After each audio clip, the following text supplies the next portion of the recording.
ন্যায় ও নিষ্ঠার সঙ্গে যেন আমাদের কোনো দায়িত্ব যেগুলো আছে সেগুলো আমরা পালন করতে পারি। এই একটা দীর্ঘ পথ পরিক্রমায় আমাদেরকে আজকে সারা বাংলাদেশের মানুষ ধানের শীষে ভোট দিয়ে ধানের শীষের বিজয়কে নিশ্চিত করিয়েছেন সেই জন্য।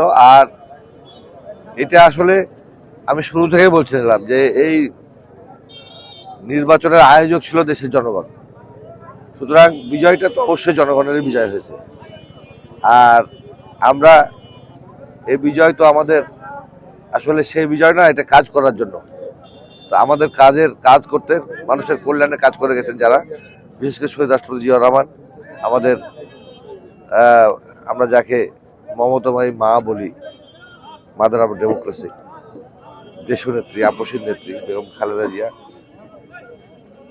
এবং যারা জনহিতকার কর্মকাণ্ড করে গেছেন আমাদের এই পাওয়া মরুবাসীর জন্য, তাদের প্রত্যেকের প্রতি আমি উৎসর্গ করবো এই বিজয়কে।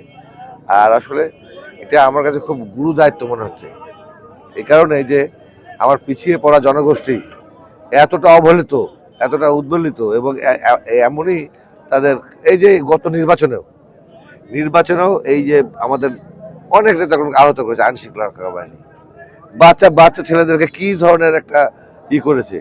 তো সেইটা হচ্ছে আমাদের কাছে অত্যন্ত পীড়া দেয়।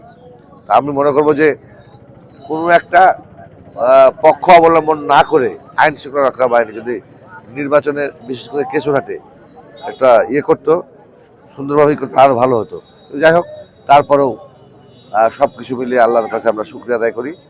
আর আমি কাজ করতে চাই দেশের জন্য, দেশের মানুষের জন্য কাজ, যেমন আমাদের নেতা তারেক রহমান করতে চান, আমরাও ঠিক কাজ করতে চাই। আমি আল্লাহ তাআলার কাছে এটুকুই বলবো যে ন্যায় ও নিষ্ঠার সঙ্গে যেন আমাদের কোনো দায়িত্ব যেগুলো আছে সেগুলো আমরা পালন করতে পারি।